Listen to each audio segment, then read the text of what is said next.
네, 안녕하세요. 815 머니톡 시작합니다. 오늘은 돈에 대해서, 돈이란 과연 무엇일까? 많은 사람들에게는 참 이게 애증의 관계일 수도 있는데요. 어떤 분에게는 정말 희망 섞인 단어가 될 수도 있고, 어떤 분들한테는 정말 원망의 단어가 될 수도 있는 돈이라는 것에 대해서 한번 이야기를 나눠볼까 합니다. 오늘 초대한 분은 한국재무심리센터의 신성진 대표님이시고요. 안녕하세요. 안녕하세요. 네, 반갑습니다.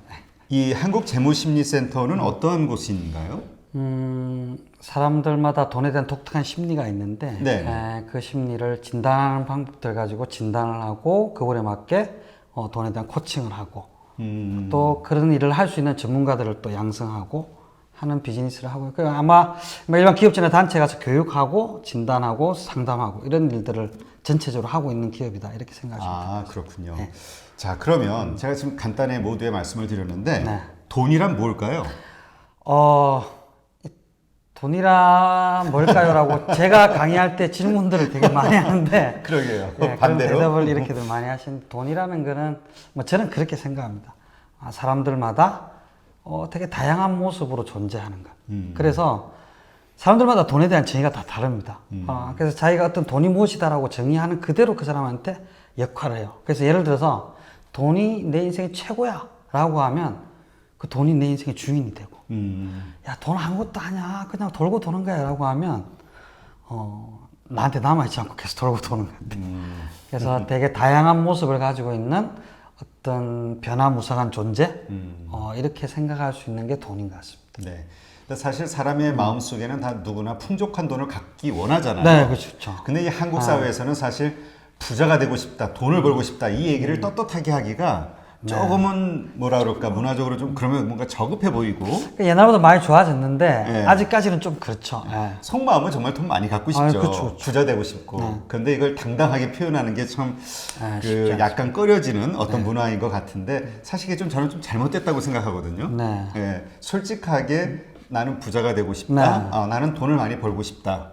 예, 그런 그 어떤 원초적인 욕망을 표현하는 게 어떤 그 시작이 돼야 되지 않을까라는 생각이 드는데 오늘 이 돈에 대해서 어떻게 또 그 우리 대표님께서는 워낙 그 부자들을 많이 알고 계시니까 돈과 관련해서 이러한 분들의 어떤 그 모습을 통해서 어떻게 우리가 바뀌어야 되는지 또 개선해야 되는지 좀 알려주시면 좋을 것 같아요. 네.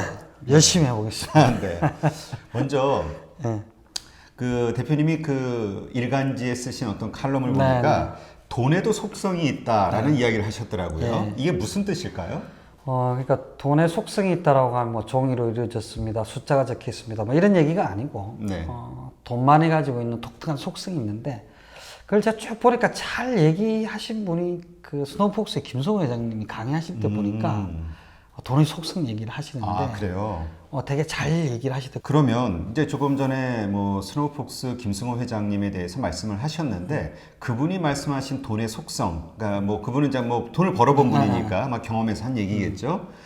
대표님이 이렇게 칼럼에 언급을 하셨는데 뭐 5가지로 이렇게 분류를 해놨더라고요. 한번 그거에 대해서 한번 설명을 해봐 주시죠. 네, 그 5가지로 얘기한 거는 뭐 그 김성호 회장님이 얘기하신 걸 제가 언급을 하면서 한번 정리를 해본 건데 잠깐만 생각해 보면 이런 거예요.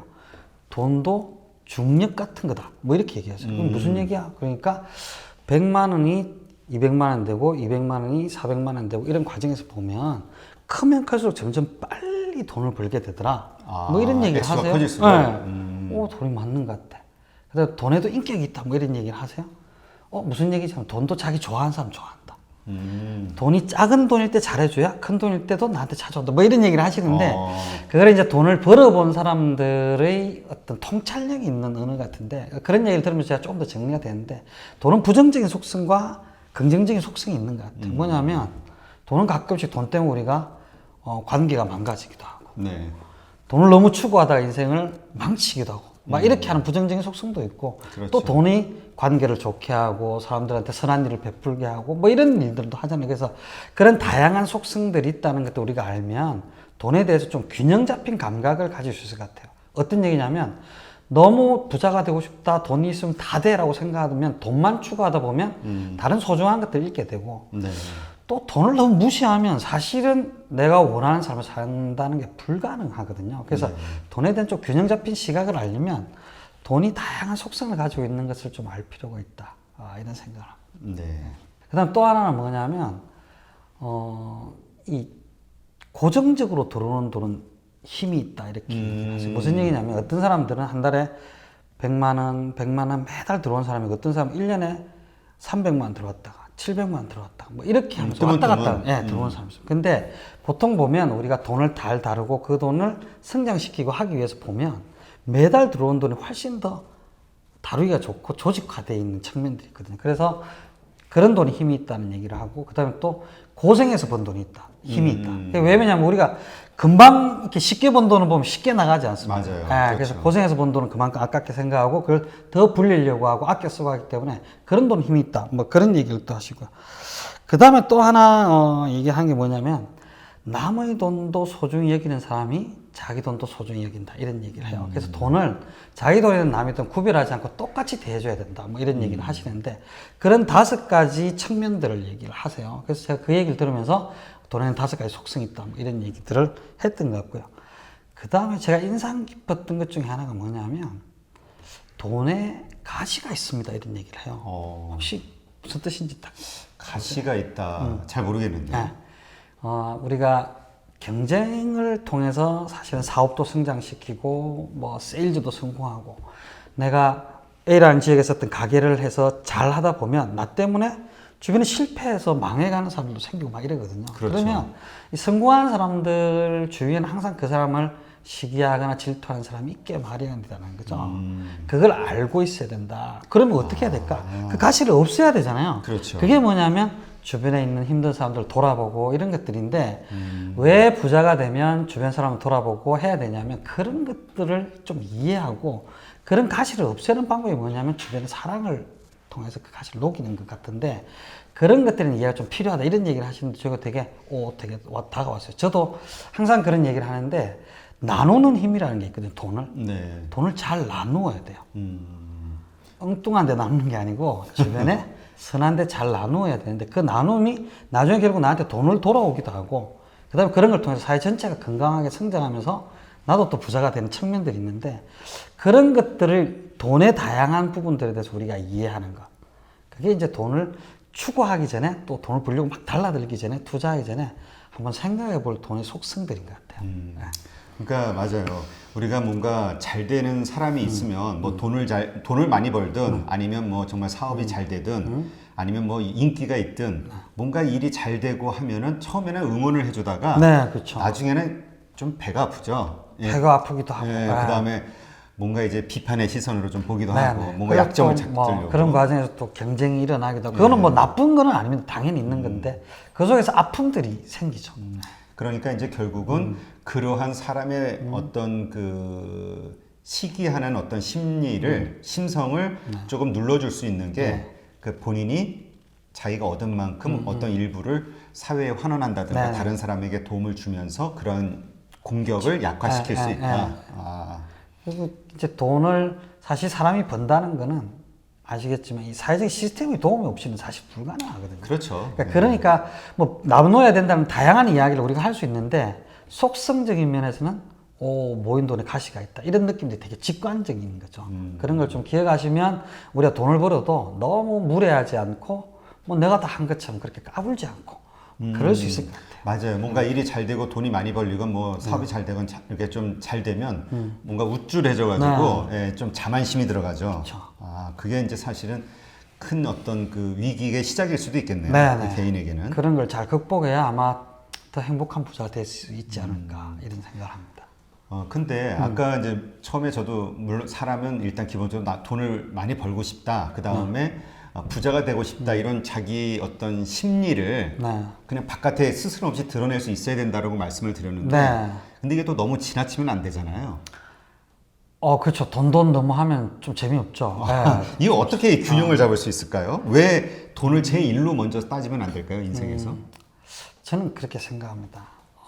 누구든지 마찬가지인데 삶에서 하고 싶은 것이 있고 원하는 삶의 형태가 있는 것 같아요. 그리고 중요한 가치가 있고 그런 것이 1등이면 좀 멋있는 것 같아요. 예를 들면 뭐 스티브 잡스라고 우리가 생각을 해보면 뭔가 다르게 생각하나 세상에 새로운 것들 던지고 싶고 뭐 이런 변화, 창의성 이런 가치들을 우리가 생각할 때 스티브 잡스가 멋있어 보이는 거거든요. 근데 야, 걔 얼마 벌었어? 돈이 얼마래? 뭐 이러면 이게 별로 재미없는 거잖아요. 근데 또 우리가 주의해야 될 게 그렇다고 돈을 무시하면 안 된다는 거예요. 그렇죠. 이 본심은 사실 돈 많이 갖고 싶잖아요. 네, 그래서 저는 그렇게 얘기합니다.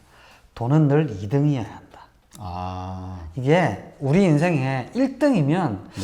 그 사람의 삶은 돈을 추구하다가 사실 돈 때문에 더 중요한 것들을 놓치게 돼요. 뭐 가족, 친구 이런 것도 마찬가지고 가치, 의미, 중요한 것들 이런 것들 놓치게 되는데 근데 3등, 4등, 5등이면 사실은 좀 삶을 자기 원하는 삶을 살아가는데 좀 문제가 생길 수도 있을 것 같다. 라는 것들을 제가 좀 상징적으로 표현하는 게 돈은 늘 2등이면 좋겠다. 저도 그렇게 생각하고 다른 분들도 그러면 돈 때문에 생기는 뭐 아픔이나 문제들이 좀 줄어들지 않을까? 뭐 이런 생각을. 그럼 1등에는 뭘 놔둬야 될까요? 자기 삶에서 가장 소중한 가치. 가치. 예. 지금 자기가 추구하는 꿈. 그러니까 인생의 어떤 목표 예, 이런 그렇죠. 거. 그러면 훨씬 더 균형 잡히고 멋있지 않을까. 4등, 5등 밑으로 돈을 밑으로 내려 버리는 분들이 있는데 그것도 안 되는 것 같다. 그러면 이제 아. 궁핍한 생활을 하면서 예, 결국 돈 때문에 자기가 원하는 삶을 맞아요. 못 살게 되는 거죠. 그러니까 자기가 지금 좋아하고 하고 싶은 것을 꾸준히 할 수 있어야 되는데 그러려면 사실 돈이 뒷받침이 돼야 예, 되니까. 과거 어떤 시대보다 돈이 필요한 시대 같습니다. 그거는 우리가 명확하게 인식할 필요가 있는 것 같습니다. 아까 그 스노우폭스의 그 김승호 회장님 네. 말씀을 하셨는데 이 부자가 된 사람들에게는 뭔가 특징이 있겠죠? 대표님이 이렇게 보셨을 때 어떤 특징들을 많이 가지고 있나요? 사실 너무 많지 않겠습니까? 많죠. 꿈, 뭐 그릿이라고 하는 끈기, 목표 다 여러 가지가 있는데 저는 제 관점에서 돈을 다룰 줄 아는 역량이라는 측면에서 좀 봅니다. 저는 되게 인상 깊었던 분이 어떤 분이냐면 같이 골프를 치러 갔는데 네. 골프백을 자기가 차에 갖다 놓으면 3,000원 아낄 수 있고 3,000원 주면 그냥 일하는 네, 분이 네. 골프에 넣어주고 이런 골프장이 있었어요. 근데 예. 한 분이 자기 골프백을 들고 가시는 거예요. 근데 지금 그 팀 중에 그분이 제일 부자셨어요. 나이도 제일 연장자고. 살짝 어떤 생각이 드냐면 뭐야 쫀쫀하게. 뭐 이런 생각이 들잖아요. 아, 예. 우리는 그 친구들도 먹고 살아야지 뭐 이런 생각들도 하고 하는데 근데 저녁은 그분이 사시는 거죠. 근데 살짝 얘기 나누면서 그분한테 받은 제 느낌이 뭐냐면 저분은 단돈 1,000원, 2,000원, 3,000원이라도 자기가 아껴야 되겠다고 생각하는 건 아낄 줄 알고 10만 원, 20만 원, 30만 원도 내가 의미 있게 써야 되는 곳인 쓸 줄 아는구나라는 생각이 들었어요. 근데 보통 우리들이나 가난한 사람들은 어떤 거냐면 상황 때문에 내가 안 내도 되는데 내야 되고 아, 그러니까 눈치 때문에. 이런 거죠. 예. 예, 체면 때문에. 그렇죠. 저는 그런 힘이 그분들한테 있는 것 같아요. 한번 생각해 보면 얼마나 많은 사람들이 돈 있는 사람들이 와서 도움을 요청하기도 하고 빌리려고도 하고 하겠습니까? 그렇지만 기준들을 가지고 하지 않으면 아무리 부자라도 그걸 관리가 안 될 건데 그런 관리를 할 수 있는 힘이 있는 거예요. 근데 그 마음의 힘이라는 게 생각보다 쉽지 않습니다. 정말 친한 사람이 와서 돈 좀 빌려달라 그러거나 도와달라 그러면 그런 것에 대한 명확한 원칙, 기준 이런 게 있는 것 같아요. 그래서 그게 참 중요하다라는 생각을 저는 많이 합니다. 네.